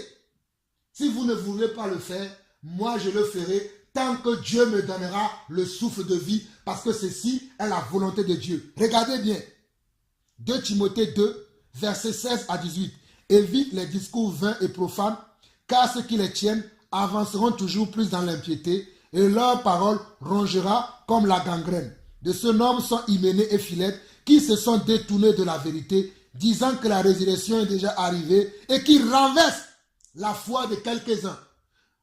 Regardez, Hyménée et Philette annonçaient que Jésus était déjà arrivé. Comme je l'ai vu il y a l'année dernière, il y avait certains frères qui avaient commencé à annoncer aussi que Jésus va apparaître telle date. J'ai averti ces frères-là. Mais lorsque le temps de l'avertissement est passé, j'ai appelé tous ces frères, je leur ai dit, je n'aurai plus de communion avec vous parce que vous avez enseigné quelque chose qui a renversé quoi? La foi de quelques-uns. Parce que je veux être vrai dans la foi que je professe. Je ne suis pas comme moi, je ne rigole pas avec les choses de Dieu. Je veux être vrai dans la foi que je professe. Je ne sais pas quelle foi vous professez, mais moi je professe la foi des apôtres. Pour vous, qui faites n'importe quoi, avec n'importe qui, n'importe comment, allez-y. Comme Apocalypse 22 nous dira que celui qui se sanctifie encore. Que celui qui se souille encore. Moi, je me sanctifierai encore. Et je déclarerai les choses telles que Dieu veut que nous les déclarions. Mais je ne vais pas m'asseoir avec les gens qui ne connaissent rien et qui viennent vous enseigner n'importe quoi. Vous les gobez, vous les prenez comme si eux, ils étaient vrais. Non, je ne l'accepterai jamais, car Dieu m'a appelé à le servir. Vous ne savez pas le prix que je paye pour mon appel. Vous ne savez pas quels sont mes combats. Vous êtes là simplement à parler. Que Dieu vous pardonne, parce que vous ne savez pas de quoi vous parlez. Que Dieu vous pardonne. Mais nous continuerons toujours à dénoncer le mal. Nous continuerons toujours à dénoncer le mal dans l'église. Éphésiens, chapitre 5. Éphésiens. Merci Seigneur pour ce que tu fais encore dans ton église par ma bouche aujourd'hui. Éphésiens chapitre 5. Éphésiens chapitre 5 qui dit, Éphésiens chapitre 5 verset 10 qui dit, examinez ce qui est agréable au Seigneur et ne prenez point part aux œuvres infructueuses des ténèbres, mais plutôt condamnez-les. Car il est honteux de dire ce qu'ils font en secret. Mais tout ce qui est réprouvé apparaît en pleine lumière, car tout ce qui est ainsi manifesté est lumière. C'est pour cela qu'il dit, réveille-toi, toi qui dors, réveille-toi d'entre les morts, et Christ t'éclairera. Je ne sais pas si Christ vous a éclairé. Moi, Christ m'a éclairé. Christ m'a éclairé et Christ m'éclaire encore aujourd'hui. Christ continuera à m'éclairer et je continuerai à dénoncer le mal. Je continuerai à dénoncer les œuvres infructueuses des ténèbres qui sont au sein de notre église, qui sont au sein de l'église de Dieu. Je ne me tairai pas. Je continuerai à parler parce que cela est la volonté de Dieu pour son église. Regardons rapidement 3 Jean chapitre 2. 3 Jean chapitre 2, 2 Jean chapitre 2 plutôt, 2 Jean chapitre 2, nous sommes à la fin, hein. Nous allons voir 2 Jean chapitre 2, 2 Jean chapitre 2, 2 Jean chapitre 2. Nous allons lire du verset 7 au verset 13. Du verset 7 au verset 7, regardez. Car plusieurs séducteurs sont entrés dans le monde et ne déclarent pas publiquement que Jésus-Christ est venu en chair. Celui qui est tel, c'est le séducteur et l'antéchrist. Prenez garde à vous-même afin que vous ne perdiez pas le fruit de votre travail, mais que vous receviez une pleine récompense. Quiconque va plus loin et ne demeure pas dans la doctrine de Christ n'a point Dieu. Celui qui demeure dans cette doctrine a le Père et le Fils. Si quelqu'un vient à vous et n'apporte pas cette doctrine, ne le recevez pas dans votre maison et ne lui dites pas salut, car celui qui lui dit salut participe à ses mauvaises œuvres. Bon, je vais m'arrêter au verset 11. J'espère que vous avez le bon sens, que vous comprenez la pensée de Dieu, que vous comprenez la volonté de Dieu. J'espère pour vous que vous avez le bon sens. Regardez bien, je relis encore pour vous. Nous sommes dans l'épître, le deuxième épître de Jean, l'apôtre qui a marché avec Jésus. Voici ce que lui il dit. Et c'est ce que lui dit que moi j'accepte. C'est ce que moi je vais pratiquer. Peu importe vos commentaires, peu importe vos façons de voir les choses. Moi je reste figé sur l'apôtre Jean, l'apôtre Paul.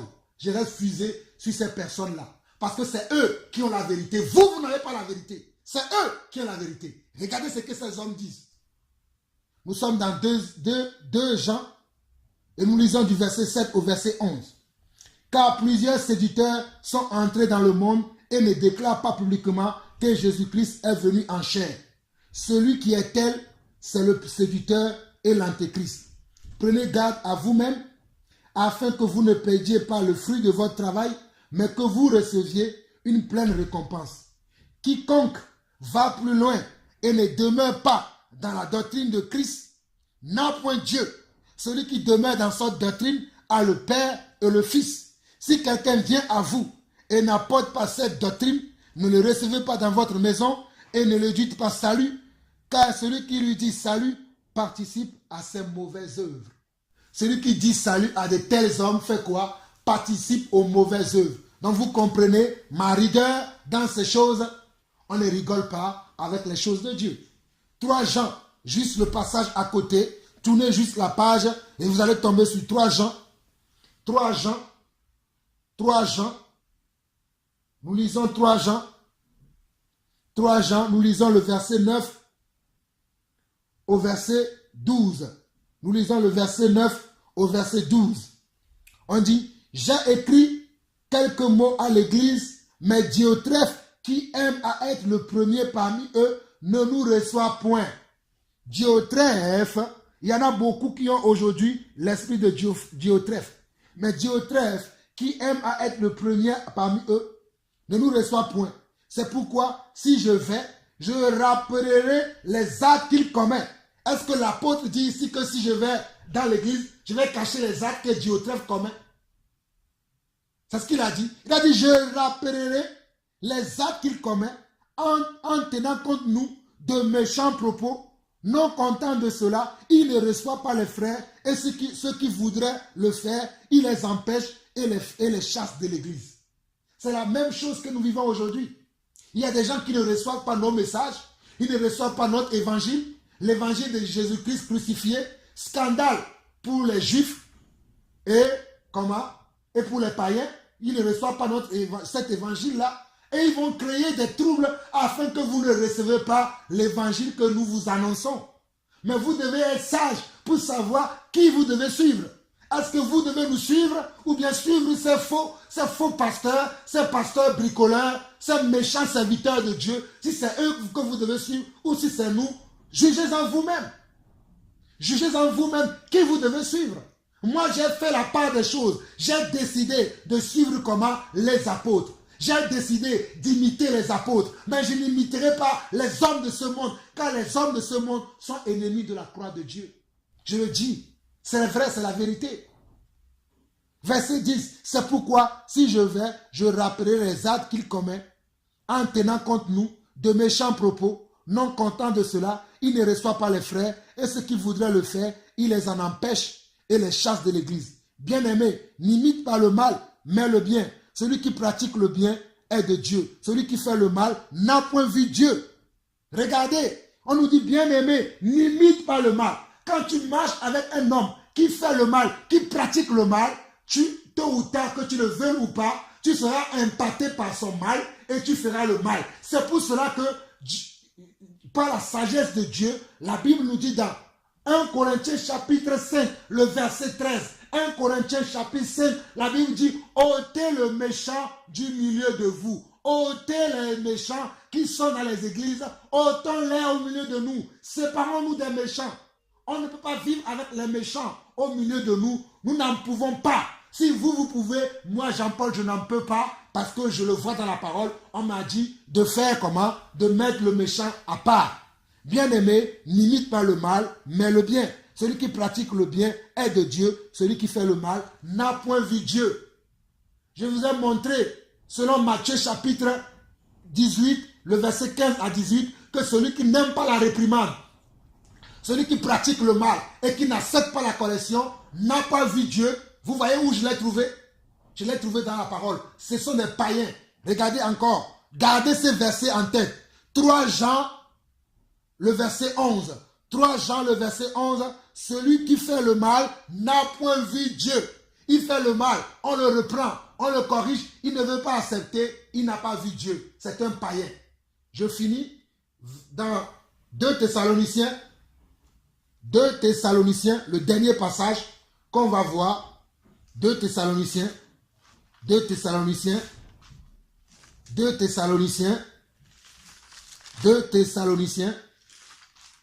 chapitre 2. Nous allons lire à partir du verset 6. 2 Thessaloniciens, c'est là où nous finissons l'enseignement aujourd'hui. 2 Thessaloniciens 3, le verset 6 jusqu'au verset 15. 2 Thessaloniciens, chapitre 3, le verset 6 au verset 15, et nous finissons par là aujourd'hui. Nous vous recommandons, frères, au nom de notre Seigneur Jésus-Christ, de vous éloigner. Éloignons-nous de tout frère qui vit dans le désordre. Vous comprenez pourquoi je me suis séparé de beaucoup de frères? Parce qu'ils vivent dans le désordre. Je n'aime pas le désordre parce que Dieu ne m'a pas donné un esprit de désordre, mais un esprit d'ordre. Et j'aime l'ordre. Là où il y a le désordre, je ne me sens pas à l'aise. J'ai besoin de prendre de recul lorsque je vois le désordre. Nous vous recommandons, frères, au nom de notre Seigneur Jésus-Christ, de vous éloigner de tout frère qui vit dans le désordre, et non selon les instructions que vous avez reçues de nous. Tout frère, toutes les recommandations que vous recevez de moi, je dirais moi, parce que je ne connais pas les autres évangiles que vous écoutez, mais au moins toutes les recommandations que vous recevez de moi, parce que j'estime que Dieu m'a fait une grâce. J'ai reçu une grâce de la part de Dieu. Beaucoup d'entre vous, vous le reconnaissez parce que vous me témoignez de l'amour, vous me témoignez votre joie lorsque je partage avec vous. Donc, toutes les recommandations que vous recevez de moi, mettez-les en pratique. Je le dis encore, mettez-les en pratique. Ok, verset 7. Vous savez vous-même comment il faut nous imiter, car nous n'avons pas vécu parmi vous dans les désordres. Nous n'avons pas mangé gratuitement le pain de personne, mais dans le travail et dans la paix, nous avons été nuit et jour à l'œuvre pour n'être à la charge d'aucun de vous. Ce n'est pas que nous n'ayons le droit, mais nous avons voulu vous donner en nous-mêmes un modèle à imiter. Car lorsque nous étions chez vous, nous vous disions expressément, si quelqu'un ne veut pas travailler, qu'il ne mange pas non plus. Nous apprenons cependant qu'il y en a parmi vous quelques-uns qui vivent dans les désordres, comme j'apprends aussi parfois quelques-uns qui vivent dans les désordres dans certains milieux, dans certaines églises, même dans certaines églises de maison, il y a du désordre. Frères, mes frères et sœurs, qu'on ne vous trompe pas. Ce n'est pas parce que les gens prient dans les maisons aujourd'hui qu'il n'y a pas de désordre, qu'il n'y a pas du faux prophète, qu'il n'y a pas des choses honteuses qui se font. Même dans les maisons, j'ai vu les désordres. Je vous le dis encore. Même dans les maisons, j'ai vu les désordres. Faites attention là où vous priez. Faites attention à vos conducteurs. Voyez si vos conducteurs se conduisent vraiment selon la parole, parce qu'il y en a parmi eux qui sont des bricoleurs, qui n'ont pas reçu l'appel de Dieu, qui n'ont pas reçu le OK de Dieu, qui n'ont pas entendu Dieu leur dit c'est bon, allez-y, mais qu'ils ont commencé à servir Dieu et ils servent Dieu comment? Dans la médiocrité. Faites attention à de tels serviteurs de Dieu. Je vous le dis, faites attention à de tels serviteurs de Dieu. On ne peut pas servir Dieu avec la médiocrité. On doit servir Dieu comment? Dans la discipline et comment? Et dans l'ordre. Nous apprenons cependant, nous sommes dans 2 Thessaloniciens chapitre 3, nous sommes au verset 11. Nous apprenons cependant qu'il y en a parmi vous quelques-uns qui vivent dans le désordre, qui ne travaillent pas, mais qui s'occupent de futilité. Nous invitons ces gens-là et nous les exhortons par le Seigneur Jésus-Christ à manger leurs propres mains en travaillant paisiblement. Pour vous, frères, ne vous laissez pas de faire le bien. Pour vous, frères, ne vous lassez pas de faire le bien. Si quelqu'un n'obéit pas à cette lettre que nous vous disons, regardez bien le verset 14. Et si quelqu'un n'obéit pas à cette lettre que nous disons, à ce que nous disons par cette lettre, notez-le et n'ayez point de relation avec lui, afin qu'il éprouve de la honte. Regardez, et si quelqu'un n'obéit pas à cette lettre que nous disons, notez-le et n'ayez pas de relation avec lui, afin qu'il éprouve de la honte. Ne le regardez pas comme un ennemi, mais avertissez-le comme un frère. Mes frères, c'était tout ce que je pouvais dire sur cet enseignement. Si nous pouvions juger ou pas, j'ai mon opinion. Mon opinion, c'est l'opinion des apôtres. Je vous l'ai fait savoir dans cet enseignement.